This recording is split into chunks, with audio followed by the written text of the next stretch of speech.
In last class, we have finished the plant growth regulator, their functions, right? Their discovery, etc. Clear? Now, the last two terms or topics are present here: photoperiodism and vernalization. Clear? We will discuss them one by one. So, first one is photoperiodism. Clear? So, photo means light. In presence of light, in presence of light, the flower is produced in plants. This event is known as photoperiodism. Clear? The effects of photoperiod or light to induce flowering in plants is called photoperiodism. This phenomenon occurs in plants in response to relative length of day and night. Now listen, in case of plants, right, photoperiodism is found. That means in presence of light, the flower is produced. Now in our nature, there are some plants that are producing flowers at the presence of light, as well as there are also some plants that are producing flowers at the absence of light, and some exceptional plants are also present in our nature. They are producing flower in presence or absence of light. Clear? This is the concept. Gardner and Allard in 1920 discovered photoperiodism in plants. So this is sun, right? And plants are accepting the light, and in presence of light, plants are producing the flower. This is called photoperiodism. Clear? Now, in case of photoperiodism, right, I'm saying that in case of uh, plants, they are accepting light, and in presence of light, they are producing flowers, right? Now, we can measure how amount of light is required for producing a flower for a typical plant. We can call this light, right, in a measure, you can say this one is critical day length, right? So we can call the light that is required for flowering simply the critical light length or critical day length. Clear? So critical day length is the photoperiod required to induce flowering, and it varies from species to species. Now listen, in case of anything, suppose we can measure any substances, right? So obviously, in case of temperature, we are saying that the optimum temperature is based for any plants, right? Not more than optimum temperature, not less than optimum temperature are good for plants. So optimum means medium. So in case of critical day length means, so it's a medium range through which several plants are producing flowers, several plants are not producing flowers, as well as some plants are avoiding this light length. Clear? It is also called the critical photoperiod.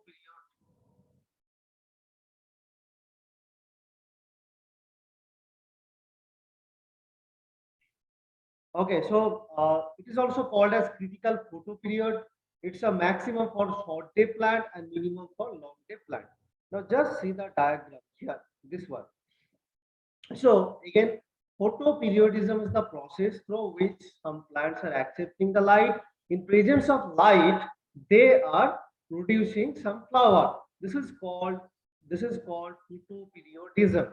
Right. Now, in case of some plants, they are accepting more light. In case of some other plants, they are accepting less light. So we have to measure this light, and we can measure this light as a critical light, right? We can measure this light as a critical light. That means that is very critical for producing the flower for some plants. Now, in case of some plants, for example, this is short day plants. Now, short day means it is requiring less amount of light for producing the flower. Clear? Short day plant means those plants are requiring some less amount of light for producing the flower. Now just see the diagram here. If this one is indicating the critical day length, now just here, uh, here the light, this yellow portion is present on the both side of the critical day length. That means in case of short day plants, if more than the less amount of light are present, then there will be no flower. So here no flower is produced. But here, look at this diagram. Here the light, this yellow portion is present less than the critical day length. So here flowers are produced, right? As well as here the last one, here also in this portion the light is present, right? Less than the critical day length, but the light is present on both sides of the critical day length. So here also no flower. Clear? So there are some plants that are requiring a very short amount of light for producing the flowers. They are known as short day plants. Clear? And here long day plants. So long day means it's required more than the critical length light for producing the flower. Clear? So just see the diagram. If this line is indicating the critical day length, right? Then this yellow is light that is present on the both side of this critical length, right? And that's why here the flowers are produced, and here less than the critical tail length light is present, so that's why there will be no flower. And here the light is present on the both side, so that's why they are producing the flowers. So long day plants are requiring more than the critical length light for producing the flower, right?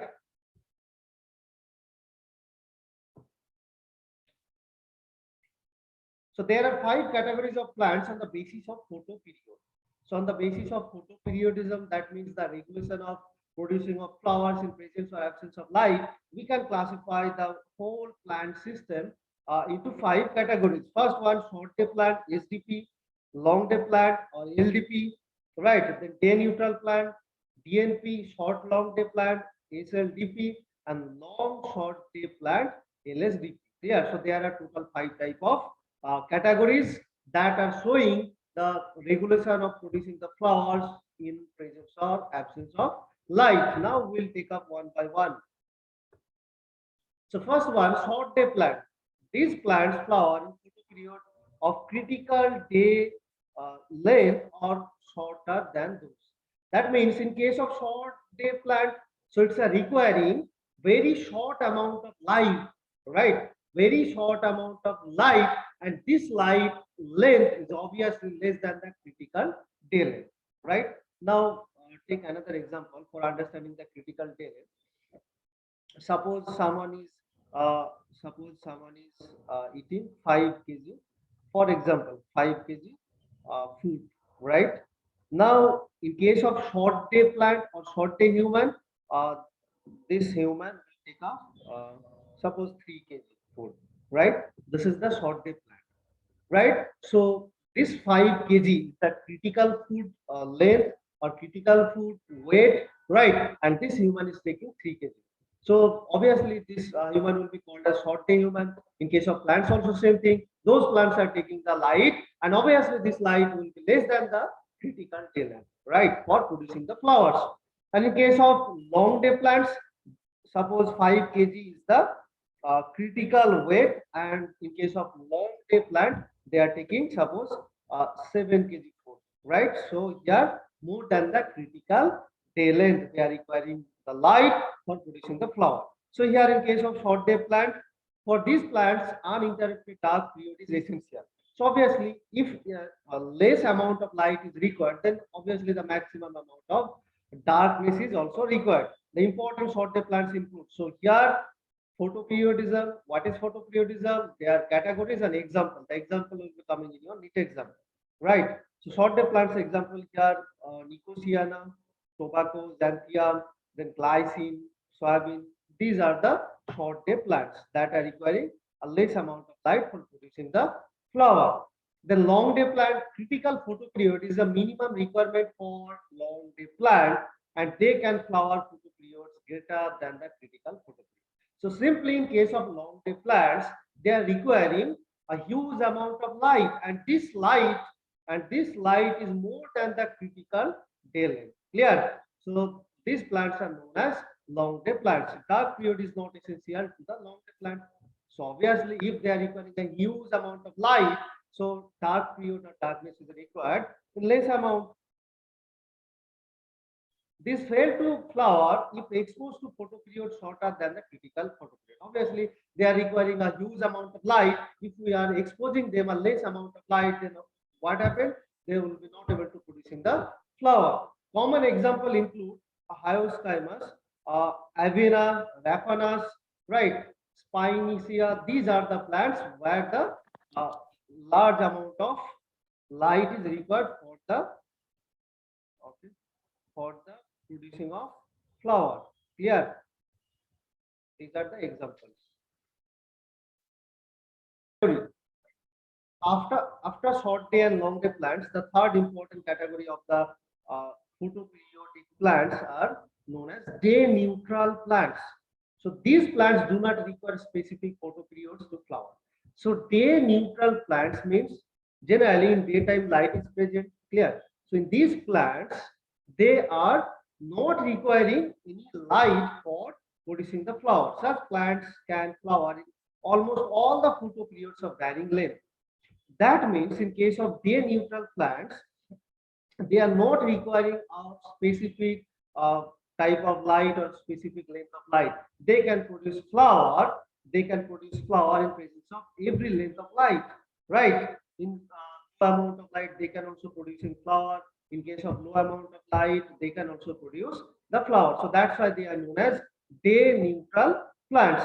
They are also called photo neutral plants. So that's why they are neutral. They are producing flower in presence of light, in presence of any length of light. And some examples of these day neutral plants are Catharanthus, right? Helianthus, Lycopersicum. These are the scientific name. That Lycopersicum is the scientific name of tomato, sunflower, Helianthus, and Catharanthus perennifera, right? So these are the plants that are known as day neutral plants. That means they can produce the flowers in any length of light. Next one is short long day plants. Try to understand. Short long day plants. These plants require short day followed by long days for flowering. So short long day plants. That means there is a long day and short amount of light is required. Clear? So that's why they are known as short long day plants. Clear? So examples are Campulula, Trifolium. These are the examples of short long day plants. Then long short day plants. Clear? So there is a short plant. Clear? There is a short day, and here the light is required long day.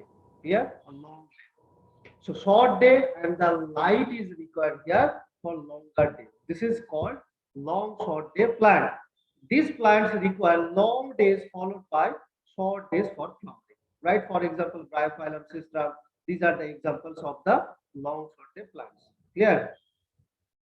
Now, after the photoperiodism and a lot of type of plants, right? A lot of type of categories of the plants. Now we have to read only one pigment here known as phytochrome, right?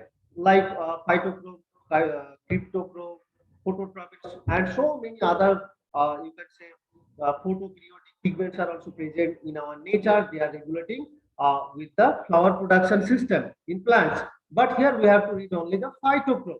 So it's a proteinaceous pigment which had been isolated by Butler and co-workers in 1959. So phytochrome is the pigment that is involved in the regulation of the flower production in plants, right? It's a photoreceptor molecule and exists in two interconvertible forms, PR and APA.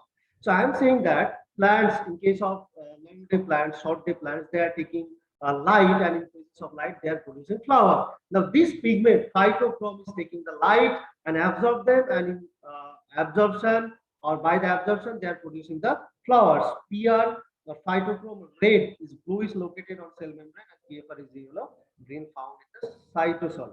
Now try to understand. This is the basic thing. Phytochrome is the pigment that is associated with the photoperiodism, and that is help in the process of production of flower in plants. Clear? So this is sunlight, right? And plants are taking light. Suppose here red, and this one is P, phytochrome red. So first phytochrome is taking red light, and then what happens? This phytochrome is changing its form, phytochrome red to phytochrome far red, right? Then what happens? It is involved in the response of producing flower, clear, and so many other functions in presence of light. Now, in absence of light, what happens? Now, I am saying that in presence of light, some plants are producing flower. In absence of light, plants are not producing flower. Then at this time, what happens? This PFR is again converted into PR. Then what happens? Uh, there will be no functional value or no functions of this phytochrome, right? So phytochrome is taking light and it is converted into PFR, and they are involved in the response of production of several flowers, right? And in absence of light, this PFR is converted into PR. Clear? And this is the phytochrome. So phytochrome is found in green and red algae, desmids, bryophyte, gymnosperm, and angiosperm. So phytochrome is very common in these plants. It has been detected from almost all plant parts. So first, phytochrome is taking light. In presence of light, phytochrome mainly taking red light, and they are converted into PFR, phytochrome far red, and they are involving for production of flowers and so many other functions. And in absence of light, this PFR or phytochrome far red is again converted into PR or phytochrome red. Then it will be non-functional. Clear? This is the mechanism of the phytochrome functions. The physicochemical nature. Chemically, it is made up of a protein and a chromatophore, right, or chromophore. Each phytochrome molecule is a dimer containing two identical monomeric units. Just see the diagram of this phytochrome structure. This is a dimeric in nature, two dimer, one and two, right? As well as here the chromophore is present. This chromophore is actually absorbing the light from the atmosphere, right? And there are two domains, one and two. So first domain is containing the receptor. Now in case of plants or photosynthesis plants also taking the light from the atmosphere through the receptor. Here plants can't accept the light directly through several receptors that are present on the surface of the plant body, through which they are taking the light from the atmosphere. So here also same thing. Phytochrome is a dimeric structure, and in case of phytochrome, these are the several structural parts are located. And here the chromatophore or chromophore first are taking the light from the atmosphere, and this chromophore is transporting or transfer this light into photoreceptor activity, or you can say due to this photoreceptor activity, this chromophore can accept the light from the atmosphere.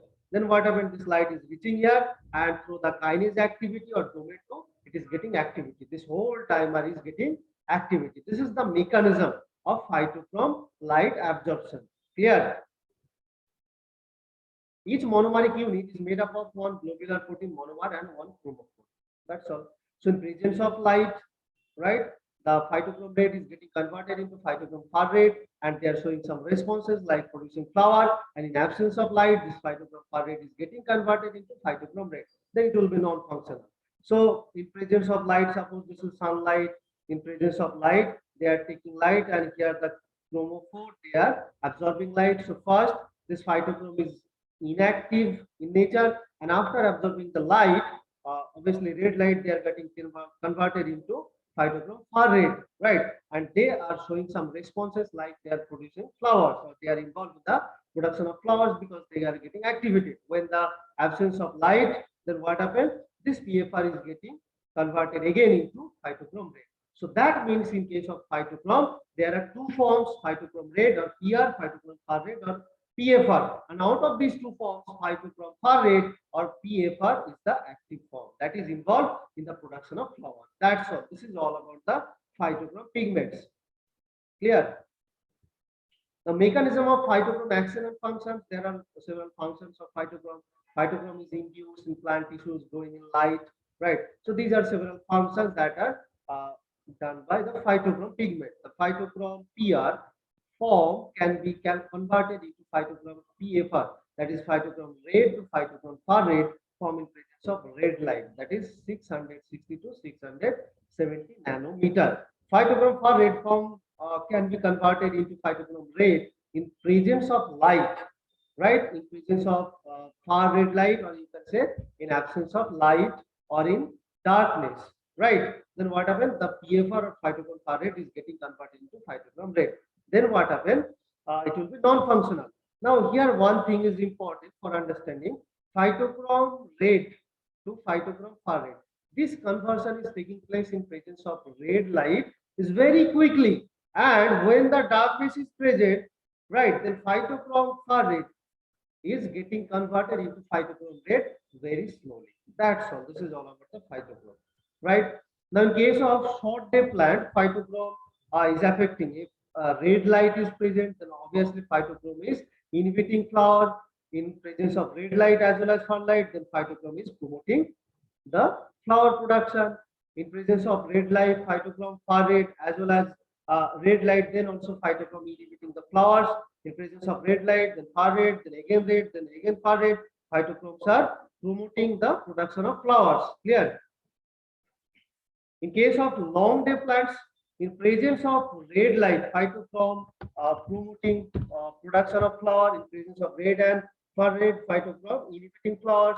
In presence of red light, then again far red, then again it is converting into red, then it is also promoting the flower production. Then phytochrome red, then again far red, then again far red, it is inhibiting the production of flower.